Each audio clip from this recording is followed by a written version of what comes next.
ఒక insurance related claim చేస్తారు. End of the day ఆ క్లెయిమ్ అనేది ఎందుకో రాదు. ఆ రీజన్ కూడా వ్యాలిడ్ తెలియదు వీళ్ళకి. సో అట్లాంటప్పుడు మనం రేపటి రోజున కంప్లైంట్ ఎవరికి చేయాలి? ఇన్సూరెన్స్ కంపెనీ అంటాడు స్టార్టింగ్లీ 1 అంటాడు, తర్వాత డాక్టర్లు అంటారు ఇది అంటారు. సో ఇక్కడ ఒక దగ్గర డాక్టర్లది ఇన్సూరెన్స్ మధ్యలో కస్టమరే నష్టపోతాడు, పేషెంట్. సో అట్లాంటప్పుడు డాక్టర్లకి ఏమనలేము, ఇన్సూరెన్స్ కంపెనీకి వెళ్ళమని, ఇద్దరు కూడా మాది కరెక్ట్ అని చూపించుకుంటారు. కానీ నష్టపోయిన వ్యక్తి రేపటి రోజున ఎక్కడ కంప్లైంట్ చేయాలి? అయితే ఇక్కడ మనకు పాలసీలు మామూలుగా అయితే డాక్యుమెంట్ దాన్ని బట్టి అయితే వాళ్ళు ఏది కవర్ అవుతో అన్నీ ఇచ్చేస్తారు. ఒకవేళ ఇవ్వలేదు అనుకుందాం, సపోజ్ అంటే కొన్ని ఇవ్వని కంపెనీస్ కూడా ఉన్నాయి. కొన్ని కంపెనీ నేను చెప్పాను నేను తీసుకున్న పాత పాలసీ అటువంటి కంపెనీ అనమాట. నాకు ఇస్తుంది, ఎందుకంటే దానికి ఒక బెనిఫిట్ ఉంటుంది అనమాట, మారటోరియం పీరియడ్ అని ఉంటుంది అనమాట. సో నేను ఆల్రెడీ 17 years కాబట్టి నేను ఏది పెట్టినా అది అప్రూవ్ అయిపోద్ది. కానీ అదే కంపెనీ కొత్త వాళ్ళు తీసుకుంటే మాత్రం అది అప్రూవ్ చేయదు. సో ఇప్పుడు ఈ విషయానికి వస్తే ఏదైతే క్లెయిమ్స్ వాళ్ళు చేయట్లేదో ఇక్కడ ఏమవుతుందంటే మన పాలసీలో ఒకటి గ్రీవెన్స్ నెంబర్ అని ఉంటుంది అన్నమాట, గ్రీవెన్స్ డిపార్ట్మెంట్ అని ఉంటుంది.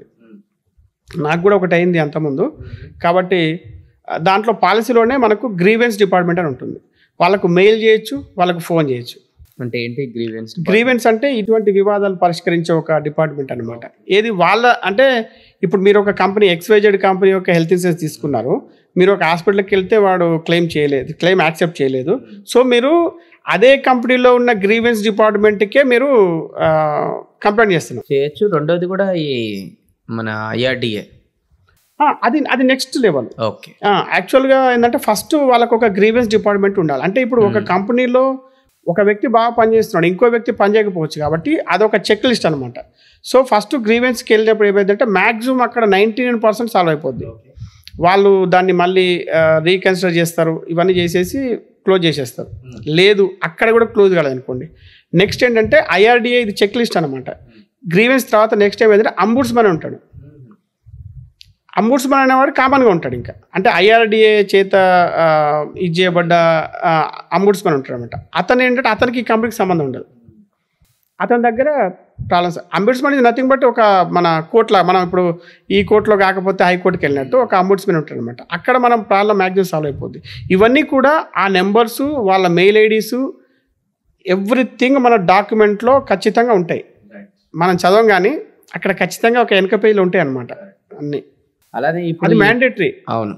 అలానే ఈ private employees and government employees ఎవరైతే ఉంటారో వీళ్ళు కూడా ఇన్సూరెన్స్ తీసుకోవడం అనేది మ్యాండేటరీయా, లేకపోతే ఆల్రెడీ డిఫాల్ట్ వాళ్ళకి ఏదైనా బెనిఫిట్స్ ఉంటాయా? అంటే ఇప్పుడు గవర్నమెంట్ ఎంప్లాయీస్కి అంటే వాళ్ళకి ఎట్లాగో వచ్చేస్తుంది, అది గవర్నమెంట్ బెనిఫిట్స్ ఉంటాయి కాబట్టి వాళ్ళకి పెద్ద ఇష్యూస్ ఏమి ఉండవు, అన్నీ కవర్ అవుతాయి వాళ్ళకు. అయితే ఇప్పుడు ప్రైవేట్ ఎంప్లాయీస్ దగ్గరికి వచ్చేసరికి కార్పొరేట్ కంపెనీస్లో ఆల్రెడీ వాళ్ళకు హెల్త్ ఇన్సూరెన్స్ ముందే ఉంటుంది. చాలా కార్పొరేట్ కంపెనీస్లో మనకు దీంట్లో ఉండదు. అంటే కొన్ని చిన్న కంపెనీస్లో ఇవ్వరు, ఏ ఇన్సూరెన్స్ ఇవ్వరు. అయితే ఇప్పుడు కార్పొరేట్ హెల్త్ ఇన్సూరెన్స్ ఎవరైతే తీసుకున్నారో వాళ్ళ గురించి మనం మాట్లాడుకోవాలి. గవర్నమెంట్ ఎంప్లాయీస్ ఇన్సూరెన్స్ ఏంటంటే వాళ్ళకి అన్ని కవర్ అయిపోతాయి. సో అందుకనే అందరు గవర్నమెంట్ జాబ్ ఎందుకు అనుకుంటారంటే ఎందుకే. అయితే ఈ కార్పొరేట్ హెల్త్ ఇన్సూరెన్స్ విషయానికి వచ్చేసరికి అక్కడ వాళ్ళకు Day 1 నుంచి కవర్, మంచి అడ్వాంటేజెస్ ఉంటాయి వాళ్ళకి. అంటే కాకపోతే ఇప్పుడు మీరు ఒక కంపెనీలో GM అనుకోండి, మీకు 10 లక్షల పాలసీ ఉంటుంది, 10 లక్షల కవరేజ్ ఉంటుంది. నేను మీ దగ్గర ఒక పంప్ చేసి ఒక సూపర్వైజర్ అనుకోండి, నాకు 3 లక్షలు ఉంటుంది. మీకు 10 లక్షలు, నాకు 3 లక్షలు. అంటే ఇప్పుడు మీకు 10 లక్షలు ఉంది కాబట్టి ఆ రోగానికి తెలియదు కదా మీరు GM నేను సూపర్వైజర్ అని. సో మనిషిని బట్టి రోగం రాదు, పొజిషన్ బట్టి రోగం రాదు. ఇదొక ప్రాబ్లము కార్పొరేట్ హెల్త్ ఇన్సూరెన్స్లో. తర్వాత ఇంకోటి ఏంటంటే మనము 60 సంవత్సరాలుగా 58కో రిటైర్మెంట్ ఉంటుంది ఈవెన్ ప్రైవేట్ సెక్టర్లో కూడా. దాని తర్వాత ఏంటి, దాని తర్వాత అది కవరేజ్ కాదు, అదొక డ్రాబ్యాక్. తర్వాత ఏంటంటే ఇప్పుడు చాలామంది జాబ్లో కంటిన్యూ అవర్ కూడా 58 years దాకా. ఇప్పుడు 4 అంటారు ఉన్నారు, నేను 40 సంవత్సరాలకి రిటైర్మెంట్ తీసుకున్నాను. సో ఇప్పుడు నేను కార్పొరేట్ హెల్త్ ఇన్సూరెన్స్ నాకు ఆల్రెడీ ఉంది నా కంపెనీలో. నేను చేసిన ప్రతి ఒక్క కంపెనీ కూడా మంచి కంపెనీ, దాంట్లో ఉన్నా కూడా నేను తీసుకున్నా. ఎందుకంటే ఇప్పుడు చాలామంది కంటిన్యూ చేయరు జాబ్.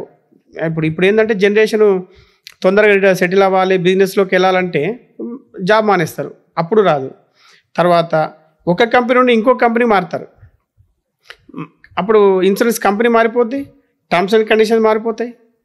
తర్వాత కొంత ఇప్పుడు ఇక్కడ పేరెంట్స్ కవర్ అవుతారు, అక్కడ పేరెంట్స్ కవర్ గారు. సో ఇటువంటి డ్రాబ్యాక్స్ ఉంటాయి అనమాట. కాబట్టి కార్పొరేట్ హెల్త్ ఇన్సూరెన్స్ ఉన్నా కూడా మనం ఖచ్చితంగా పర్సనల్గా పాలసీ తీసుకోవాల్సిందే, అది 100% తీసుకోవాల్సిందే.